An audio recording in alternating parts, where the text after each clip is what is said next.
I'm the sports professor, Rick Horrow. Welcome to this week's edition of On the Record, the podcast that goes way beyond just traditional sports business, but all aspects of sports business, law, marketing, administration, academia, and the like.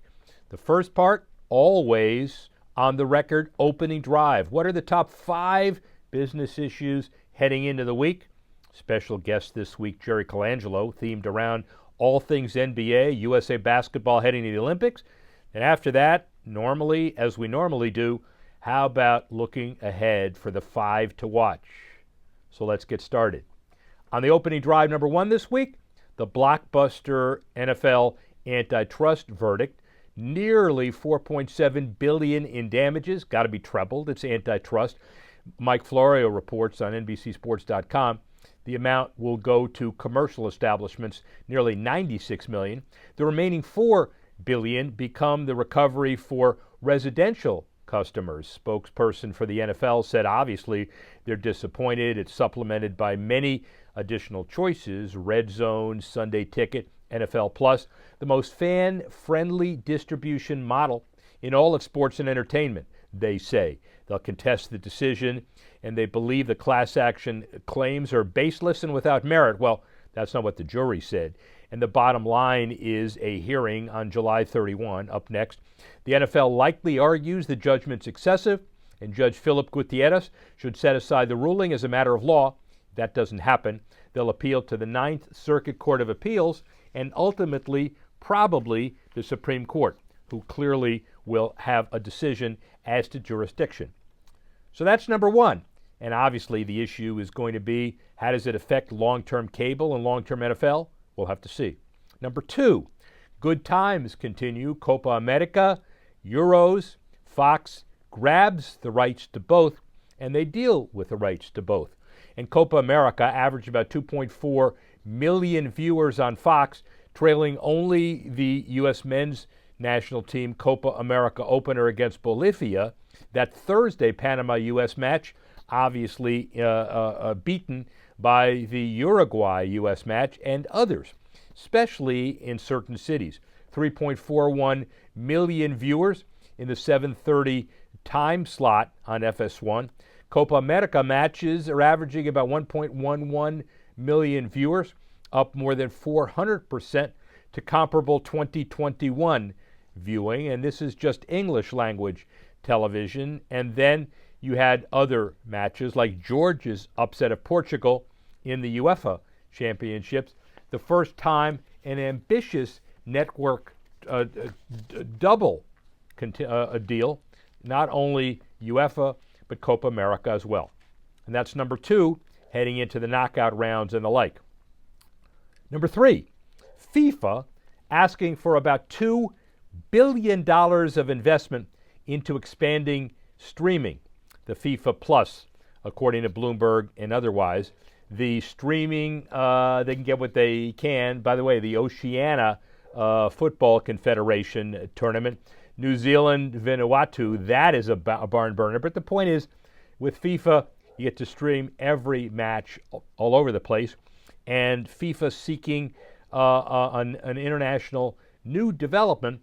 Remember, they halted talks with Apple to broadcast the Club World Cup, scheduled to debut the 32-team version in 2025. The previous World Cup Club version featured just 7 teams. They streamed on FIFA Plus. They want even more. And that clearly is up in the air, but that is the juggernaut of all events and all streaming. That's number 4. Number 5, consistent with their basketball theme this week, the NBA draft ratings are strong despite the lack of star power. The Sports Media Watch group, which looks at this stuff full time, said the first round of the draft was very significant, and according to the viewers across ABC and ESPN, peaked at 5.5 million. That's an 18% increase from the 2023 draft, which averaged about 3.7 million viewers. But the context is really important. For example, 4.9 million viewers watched the first round of the 2023 draft, per the Media and Metric Service. Many tuned out for the second round. The old format of the draft would extend into early Friday morning, while Wednesday's first round concluded shortly after 11:15 p.m., an hour earlier than before. So the numbers are a bit skewed. And also, there was no Victor Wembanyama. There were a bunch of international superstars spread across the dial. It was a big deal. When does Bronny go in round 2? Does he combine with his dad? What about some of the other very important picks that certain of the lottery teams either traded into or got? And at the end of the day, this was a major draft, which was very important. The superstar list draft, let's call it, but it was a lot more than that, and frankly, a very big deal. So heading into the NBA season, very interesting draft, very interesting free agency, and top 5, obviously, very important issues as we head into the second week in July. Speaking of the NBA and free agency and draft, Jerry Colangelo coming up next. Sports Professor Rick Horrow pleased to focus on basketball as the primary driver of this week's On the Record. Future On the Records will include a whole host of things like the Major League Baseball All-Star Game coming up next week, golf at the British Open next week, and then we're key to the Olympics. But let's start with basketball, and it couldn't be anybody better. A friend, a book contributor to the Sport Business Handbook, Jerry Colangelo, on the heels of the NBA draft and NBA free agency. Remember, he was the owner of the Diamondbacks, the Suns, the Mercury, Continental Indoor Soccer League, Arizona Sand Sharks, Arena Football League, Arizona Rattlers. He became the youngest general manager in pro sport in 1968 when he was hired as the expansion Suns' first general manager. He ultimately had the second longest tenure running the same NBA franchise and named NBA Executive of the Year 4 times and elected to the Naismith Basketball Hall of Fame in 2004, long overdue even then. Named Director of USA Basketball 2005, Coach K, the legacy there, the Dream Team, and otherwise. The National Leadership Director of the National Italian Sports Hall of Fame, and was inducted in the Hall of Fame located in the Colangelo building in Chicago's Little Italy. Grand Canyon University named Colangelo's School of Business in his honor, and in 2017 unveiled the Colangelo Museum to commemorate his accomplishments in sport business. And as he and his wife Joan have 4 children, I was lucky enough to catch up with him during one of those inaugural lectures at the Colangelo School of Business at Grand Canyon when I was speaking as well. Here's Jerry Colangelo. We're here at the Colangelo School of Business at Grand Canyon University. Is it the Fighting Antelopes or just the Antelopes? Antelopes. The Antelopes fight, so it's the Antelopes. Jerry asked me as if I should know, but obviously I should. The most well-kept secret until today and beyond of what Jerry Colangelo is doing at this stage of his career, and it's been a lofty career. Jerry Colangelo, how are you? I'm doing fine, Rick. Nice to be with you. Thank you, as always.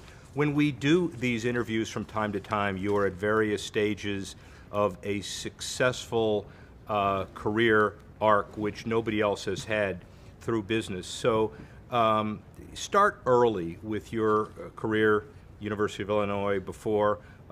When did it happen that you realized that you weren't going to the NBA and you wanted to do something else? Probably the first time I stepped on a basketball court, that realization. But look, I owe everything that happened in my life to the game of basketball. I got an education. I met all kinds of people. I traveled the world. And a lot of things happened in my life because of the game. I'm very indebted. And as I remember it at Illinois, you were at Kansas, and then Will Chamberlain, it didn't really work out time-wise, so you decided to transfer to Illinois. Well, only because Will Chamberlain quit school at Kansas, and when he did, I did too, and transferred to my home state school. And he transferred to his home state school, but he took the number 23 and used it because he figured that Michael Jordan ultimately would have to buy number 23 from him. Is that right? Not really. It didn't work out that way. He didn't pay for it, unfortunately. So fast forward ahead, NBA, all the things that you've done with the NBA, a very successful career as a management guy with the Suns, obviously very close to the World Championship here. How for people that don't know, how close did you come? Well, we came very close. In fact, the Phoenix Suns have the fourth best record in the history of the NBA in terms of win-loss percentage. Close but no cigar as it relates to a championship. And we were in the finals twice. We should have been in the finals another 3 or 4 times. And as I look back, we should have won 2 or 3 titles, but it wasn't meant to be. But it was a great run, and I started the franchise way back in 1968. I coached them twice in the early years. I managed as GM. I ended up putting a group together to buy the team in 1987 for $40 million, and then in 2004 we sold for $400 million. And so that was a great run. And I look back on those days with fond memories. Look back at those days on fond memories, and a maybe second thought about when you sold and how you sold, that since Steve Ballmer bought the Clippers for $2 billion? So one might say that I sold too early because things were about to change, but that took more than a decade for that change to take place. And I don't look back on those situations thankful for what did take place. Let's talk about what did take place in the baseball diamond. We know you're a Cub fan. Last time we did this, the Cubs had not won the World Series yet, but of course they have recently. But your inspiration for Major League Baseball in the Valley was born at Wrigley Field. Tell us about it. It was. Chicago was home originally, and I did grow up a Cub fan. And it's interesting, when the Diamondbacks won the World Series, which I also started back in 1998, which was our first season. We won a World Series in our 4th year, the quickest ever in the history of baseball to win a World Series. And the irony being, after all those years chasing an NBA title, again, close but not winning, here we were in our 4th year, and we win a World Series in baseball. That was really ironic for me. Baseball heading in the right direction with Commissioner Manfred? Rob's a good man. I had a chance to get to know him over the years in baseball, which was about a decade, and I think he was the right man for the job. So let's segue into international basketball. We have a lot to cover. Obviously, a commitment to continuing the gold medal tradition of USA basketball over time. Done it, will continue to do it. Look back on that. How comfortable are you with where it's been, and also, more importantly, under Coach Pop, where it's going? Well, 12 years ago, I was asked to take over USA basketball, and it was at a time when it needed to be restructured. We did that. We thus went on to win 3 gold medals in 08, 12, and 16. And this ring here represents the 2016 gold medal winning team in Rio. And there's one more left in me, which is Tokyo in 2020. And Coach Popovich at San Antonio will be the coach replacing one of the great coaches of all time in pro and college, Coach Krzyzewski at Duke. And these last 12 years have been very, very rewarding. So from a perspective of USA basketball, how difficult was it to sustain the brand? There were peaks, but there were also valleys. So when you started taking over, and part of your desire was to take guys who had money wasn't that important to them, but they're playing for pride, basically, that first gold medal year, was it the hardest? Yeah, I think we had to sell something, and that was a vision and an idea that we needed to change a culture. We wanted players to feel it was important to represent your country, and they would look at it with pride. And we set out to do that back in 06. And in 08, we were ready. When we went to Beijing, players had bought in to the concept, and I promised them it would be one of the great experiences of their life if they were to buy in, and they did, and it was. And so we've been able to keep this thing on an upward curve ever since. And right now the USA basketball program is stocked full. It's loaded. All the junior teams are gold medalists in the world today, and we should be successful for a long, long time. We'll get to Grand Canyon in a minute because that's really what I want to focus on. But it's December 7, 2015. December 7th, Pearl Harbor. You were appointed head of the Sixers on Pearl Harbor Day? Is that correct? I don't remember if it fell on that date, but yes. All right. Well, and the task was take a team that was really in the dumps, putting it mildly, and take, notwithstanding the tradition of Dr. J and Will Chamberlain, et cetera, and turn it into a playoff contender. And you may be almost there. How'd you start? Well, basically to take stock and inventory about what was there, and there seemed to me to be something missing in management. And so we restructured management. I now serve in a capacity as a consultant to ownership because there is a structure in place and a good one. And it's actually led by Jerry Colangelo, who is a two-time Executive of the Year in the NBA, and he now is running the franchise. And a lot of things have happened very quickly in 1 year, let alone 3, that I predicted we needed in order to really become, responsible again. So that's been a fun experience again. Most everything I've ever done has been startups. Yeah. When you look at my participation in starting the Bulls, the Suns, the Diamondbacks, restructuring Philadelphia, and I'm going to call Grand Canyon a startup too, because I think back when I got involved, it was pretty close to that. Great segue. My interview structure, I can determine the order of the questions. So let's talk about startup at Grand Canyon. How's that? You're absolutely, sure. This is perfect. So we start your interest at Grand Canyon, Division III school. Take us through, because I know how passionate you are about this process. So take us through where this was and where it is today. Well, Grand Canyon was a small little school on the west side of Phoenix just, 5-6 years ago. But it had some tradition in basketball. Individuals like John Shoemate and Paul Westphal, who played in the NBA, played for the Suns, were coaches at one time here at Grand Canyon, but it was competing on a very low level. There were 1,000 or less students here at the school at the time. But things changed when the real turnaround for the university was wanting to become much more than just a small little college. And under the leadership of Brian Mueller, it just started to take off. And in just these 5 years, you look at the number of students on campus, which is over 17,000 today, over $600 million in infrastructure to build out this campus, and there's much more to go. And it's going to top out at close to 30,000 students when it's all said and done. We're now in Division I. This is the 4th year of paying our dues, and next year we're eligible for the tournament.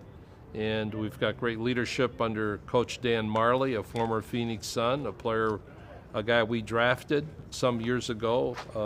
One of the most popular players ever to wear a Phoenix Suns uniform was Dan Marley. And so, this whole situation is one of the great stories in the country, in my opinion, in terms of having a vision, an idea, a plan, and watch it executed before your eyes. If you saw the campus today and didn't see it again until a month from now, you would see incredible change. That's how quickly this whole thing is happening. And Brian Mueller, and we'll talk to him a little later too, with his University of Phoenix experience coming here, it's really, as you said earlier, the hybrid model between the students who are on campus and the online world as well. It's a mix that looks like it sets the stage for the future. It's meeting the needs of a community to begin with. I think every community should have options as it relates to education. Back in the Midwest and in the East, there are corners in those cities, big cities, where there are 3 or 4 colleges on the same corner. That hasn't been the case here in Arizona, and I've been here since '68, and I believe understand the history of education here in our state. So, young people people of all ages should have an option in terms of getting an education. Some people need online because of their commitments, their family, their work. Others who can have the experience on campus. This is a great place to feel safe regarding putting your kids on a campus that has the right ethical and moral standards that go along with a college experience. And so there's a great thing going here. And as a sports business guy, I do appreciate the fact that we have students here who are attending the Colangelo School of Business. So you obviously feel strongly enough to lend your name to this institution. Well, that's been fun for me because I've been around long enough that a lot of things they're studying today, I helped start those things many, many years ago. That's 50 years of experience. So I try to share with students here attending the university some of those experiences. And when you can do that firsthand, I think it has great merit. So I think we have a strong business school, and it's going to get stronger. I think the sports piece of it is extremely strong, and I'm very proud of that. So part of our day today is the Grand Canyon Colangelo School of Business joint venturing with Guggenheim Life and Dan Towers to talk about the not only Arizona Sports Day in the Sun, but the social obligation of what it means to have a program giving back, fields, training. What's your overall take of how important it is to use sports as a vehicle to do good? On my first day in Arizona, when I was introduced as the youngest general manager in pro sports back then in 1968, I made a statement. I said, this community owes us nothing. It's up to us to earn the respect and support of the community by how we conduct ourselves as citizens, how we give back to the community. And that's always been the way I have felt, and all the people who have worked for me and all the teams, that's been what we do. It's all about that. When people look back or ask you the question, what do you want to be remembered for? You want to be remembered not for accomplishments or wins. It's about what did you make your community a better place in which to live? Did you have impact on people that was positive?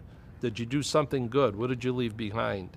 And so I think the school here has a major commitment to giving back to the community, and they are doing it in spades. And we have a lot of work to do. We have 2 hours of seminar, so appreciate your time. But one final question. I don't know if people in the audience remember Joe Namath. Joe Namath, come on, we all remember. But, we're old. We don't know. And Joe Namath gave a guarantee for Super Bowl, and it was one of those things. You don't know if he was doing it sober or not, but it came to pass. So you are effectively the architect of a new top 25 basketball program. How long does it take for Grand Canyon to get to the Final Four? Well, first of all, I'm not taking credit for that. What I would say is Brian Mueller's commitment to wanting Grand Canyon basketball to be in the top 25, everyone is bought into. And so, we do have some people that have influence in the game of basketball here, and we're using that influence to try to speed up the process. And so there's no reason why we couldn't be there in a few years. We're going to be eligible for tournament play next year. All we need is 2 or 3 players, and we'll be there. The best thing about Mr. Colangelo, and I've known him for a long time, is he can give you a non-answer, but it makes you feel like you got a definite answer, and I'm ready to go play for the Antelopes right now. Thank you, Jerry. Thank you. Thanks, Rick. Appreciate it. That was really good. Thanks, everybody. Sports Professor Rick Horrow focusing on Jerry Colangelo's diversity, his experience, his expertise, his legacy, all those really important, and important for me to be able to call him a friend as we enter the height of the basketball season. A lot of people say it's off-season. It is not off-season. It is when everybody prepares to get better or get worse. You're not standing still. So let's conclude by talking about the 5 to watch. What are 5 items coming up over the next week or two that we got to be keenly aware of, maybe even longer? Number 1, Nike, not as good as it was before. Let's do it, but look at the numbers. The fourth quarter expected revenue, $12.5 billion, fiscal fourth quarter, that is, down 2% from the comparable period a year ago and well below analyst expectations. The $51.4 billion for the full year, up about 1%. The figures represent Nike's weakest sales growth in more than 20 years, excluding the start of the 19 COVID pandemic and the 2008-09 financial crisis. Net income much more positive, earnings rising 45% in $1.5 billion, by 12% over the first year to $5.7 billion. Represented the latest hit the company's had, and the past 6 months has been a really tough time to grapple with. When you look at Nike's numbers, they've already fallen by 12% this year, their stock, but then you also have Foot Locker, Adidas, Dick's Sporting Goods that are trying to be more and more competitive in that space. What are we looking for over the next few weeks? How does Nike bounce back? Do they continue their layoffs? They've got to do something monumental. That's number one. Number two, Under Armour, speaking of retail, they bring Kevin Plank back. He receives a 55% bump in pay as a return as a CEO.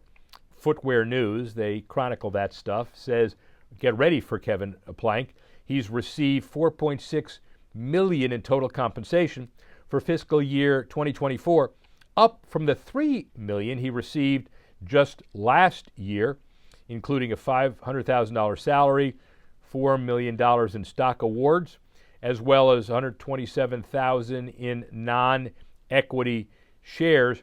He replaces the former head of Marriott International.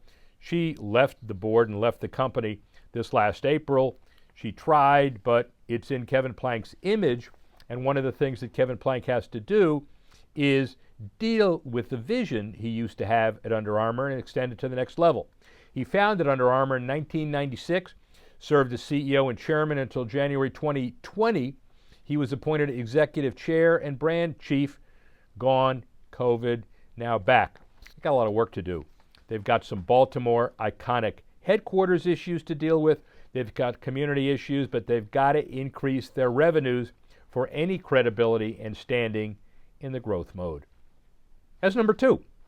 Number three, WBD, Warner Brothers, and The Zone have joint ventured to increase their streaming of, guess what? The Esports World Cup.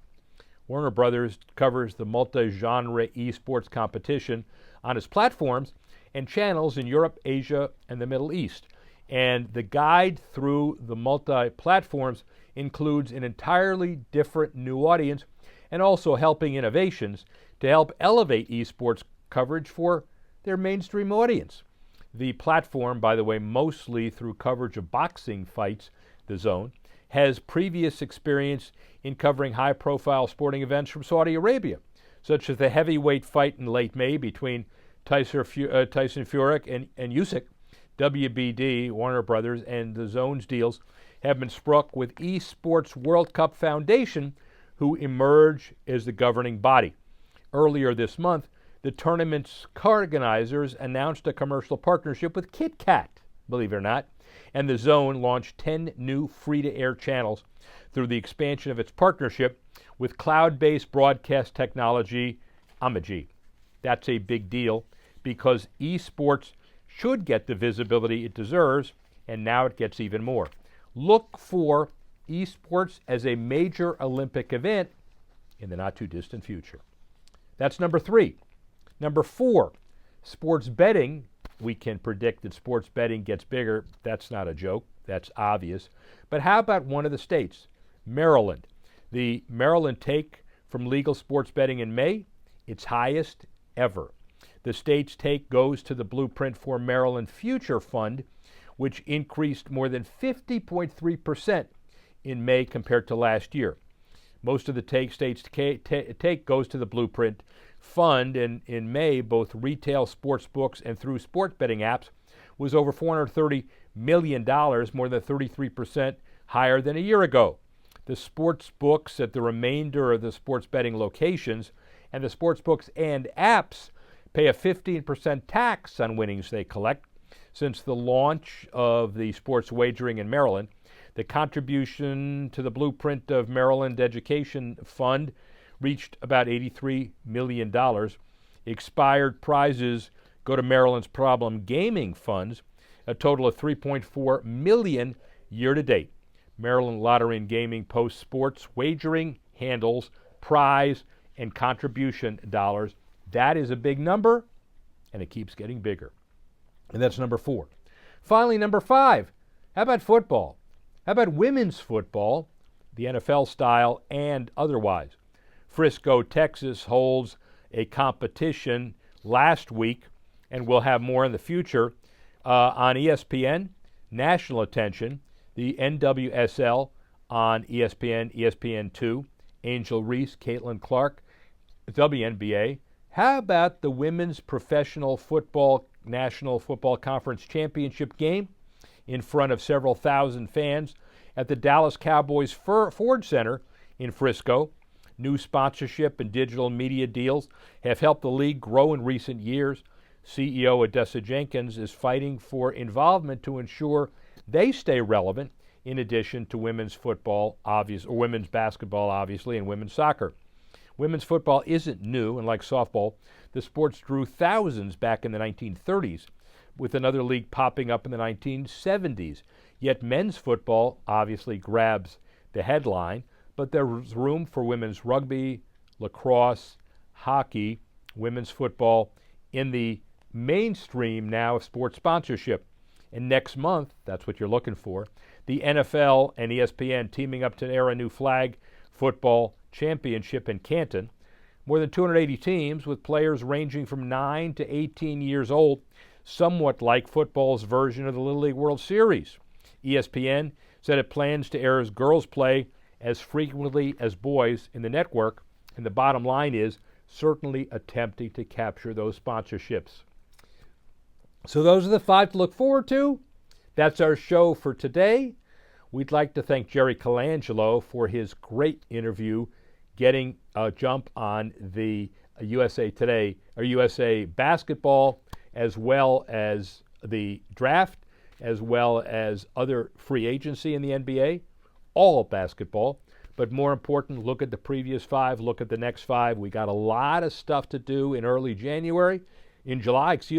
Be back next week with more timely interviews and processes for all aspects of sports law, business, marketing, and the $1.3 trillion industry. I'm the sports professor, Rick Horrow. That's on the record. Speak with you soon.